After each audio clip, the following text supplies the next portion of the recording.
네, 안녕하세요. 지복과 환희에 가득 찬 꽃비연 인사드립니다. 오늘은 격변하는 세상을 탐구해 보면서 과연 이런 세상을 컨트롤해 나갈 수 있는 통수권자가 허경영 이외에 누가 있겠는가 하는 팩트를 체크해 보는 시간을 마련해 보았습니다. UN 보고서의 내용을 살펴보겠습니다. 지금의 UN은 토론장에 불과한 형식적인 기구가 되었습니다. UN은 전쟁과 기아, 지구온난화, 오존층 파괴, 홍수, 핵무기 폐기, 대기 오염 같은 인류의 민생 문제를 해결하지 못하고 있습니다. 세계의 열대 우림 지역에 나무들이 베어지고 있습니다. 나무를 베게 되면 산소의 양이 줄어들고 이산화탄소의 양이 증가합니다. 이산화탄소의 양이 증가하면 지구의 온도가 상승합니다. 지구의 온도가 상승하면 한 번도 녹지 않았던 히말라야의 만년설이 녹기 시작할 것입니다. 그렇게 되면 뉴욕, 런던, 샌프란시스코 같은 해안 도시들이 물에 잠깁니다. 삼면이 바다로 둘러싸여 있는 우리나라도 위험합니다. 현재 이것은 피부에 와 닿을 정도로 진행되고 있습니다. 2020년에 수직 상승을 해서 많은 도시와 섬이 가라앉게 됩니다. 해상 도시를 건설해야 할 시점에 와 있습니다.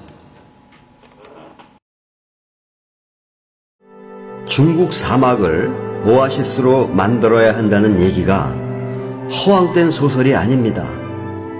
우리는 나무를 다시 심고 산소의 양을 증가시켜야 합니다. 세계 국방 예산을 살펴보면 한 대의 핵 잠수함이 단지 떠있는 비용이 개발도상국 학생들의 1년 예산과 맞먹습니다. 과학자들의 절반 이상이 전쟁 무기 개발에 종사하고 있습니다. 이것은 인류의 창조성을 유린하는 행위입니다. 식량 문제를 보면 굶어 죽어가고 있는 사람들이 있는데 한쪽에서는 식량을 바다에 버립니다. 왜냐하면 그들에게 무료로 공급하면 누구는 돈 주고 사 먹고 누구는 거저 먹는가 하는 문제가 발생하고 이것은 가격 하락으로 이어지고 농부들이 생산의 흥미를 잃게 되어 경제가 침체해집니다. 그러면 기득권자들은 권력을 잃게 됩니다. 약간의 자각으로 수많은 사람들을 살릴 수 있는 기회가 이런 식으로 날아가고 있습니다. 지상의 핵이 전부 터지면 지구와 같은 별 100개를 당장 박살냅니다. 사람들 각각을 100번씩 죽일 수 있는 위력이라는 말입니다. 또한 사람들 각각을 5,000번 이상 죽일 수 있는 살상용 가스를 보유하고 있습니다. 이번엔 격변하는 주거시설과 이동수단 및 운송에 관해 살펴봅니다. 앞으로는 에너지 태양광 시대가 옵니다.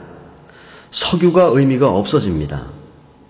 인류의 역사는 종교를 명분으로 내세운 석유 쟁탈전이었다 해도 과언이 아닙니다. 그런데 이제는 석유 시장의 60%가 사라집니다. 2020년까지 태양광 전기차로 교체를 안 하게 되면 망합니다. 이것은 현대, 기아, 삼성, GM 등 모두의 현실입니다. 코닥이 디지털 카메라 시대에 대처하지 못해서 망했습니다. 누가 코닥이 망하리라 상상이나 했겠습니까? 주거지의 격변을 살펴보겠습니다. 앞으로는 차량식 주택이 등장합니다. 3D 프린터로 집을 뽑아내므로 가격이 현저히 줄어듭니다. 정부는 다주택 보유자를 통제해서 부동산 가격을 안정화시키려는 전 근대적인 방식에서 이제는 탈피해야 합니다. 3D 프린터 기술과 이동식 주택이 상용화되면은 부동산 가격은 자연스럽게 내려갑니다. 운송수단을 살펴보겠습니다. 앞으로는 드론이 운송업체를 장악합니다. 불과 몇 시간 안에 전 세계의 운송 네트워크가 완성됩니다. 항공이나 선박을 가지고 운송업을 하는 업체들은 이제 이것에 대처해 나가야 합니다. 드론의 중요성이 급부상하고 있기 때문에 우리나라는 이제 드론 규제를 풀어야 합니다. 우리나라는 촬영 절차와 비행 절차, 야간 비행 금지 등 그 법규가 매우 까다롭습니다. 이것은 격변하는 국제 정세에 대처하는 방식이 아닙니다. 이동수단을 살펴보겠습니다. 전기차, 무인차, 차 공유의 시대가 옵니다. 그리고 홀로그램이 발달하여 자신의 모습을 현장에 투영함으로써 불필요한 이동이 현저하게 줄어들게 될 것입니다.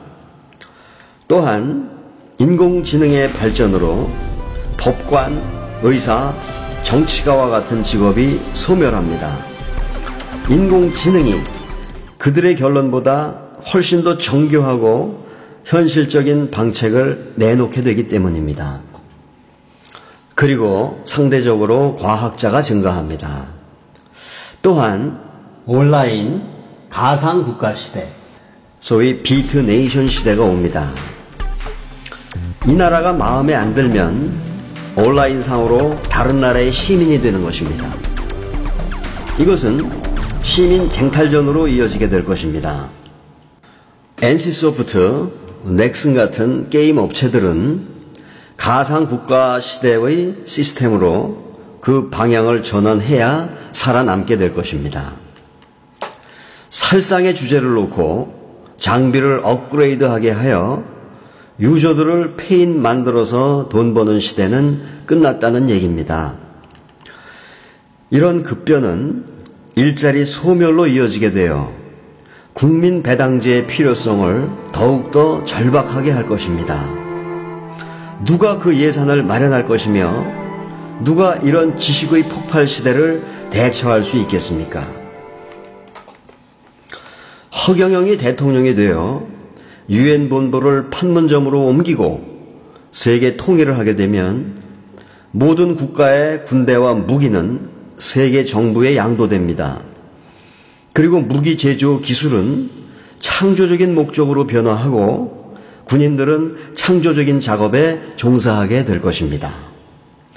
각국의 수상들은 세계 정부의 회원이 됩니다. 그리고 그들은 실질적인 권력을 행사할 수 없고 기본적인 행정 업무만 보게 됩니다. 이렇게 세계의 모든 권력 구조가 변화합니다. 또한 죄의식과 두려움을 심어주어 혼란을 야기시키고 그것을 구제한다는 명분으로 존속되었던 모든 종교는 막을 내립니다. 낙원이 왔기 때문에 더 이상 낙원을 꿈꿀 필요가 없어지는 것입니다. 인구 감소로 인한 불안도 해결됩니다. 우리나라는 인구가 감소하고 있지만 세계적으로 보면 인구가 폭발하고 있는 상태입니다. 결혼혁명을 통한 자체적인 자구책과 세계 정부의 섭리의 분배가 실현되면 식량이 넘쳐나서 버리는 것을 식량이 모자라서 굶어 죽어가는 곳에 공급할 수가 있고 인구가 넘쳐나는 나라의 인구를 부족한 나라로 분배하여 수적 균형을 유지할 수 있습니다. 이제 중국 사막에 나무를 심어 그동안 훼손된 숲을 재건할 수 있습니다. 다시 산소를 발생시키고 미세먼지 줄일 수 있고 오존층 회복하고 지구 온난화 막고 홍수 피해를 예방할 수 있습니다. 또한 지상의 모든 살상 무기들은 전량이 폐기됩니다. 서로가 서로를 침략한다는 불안과 위기의식이 사라지기 때문입니다. 여기에 영성산업과 DNA 산업이 합세하여 지구는 이제 우주의식체로 진입하게 될 것입니다.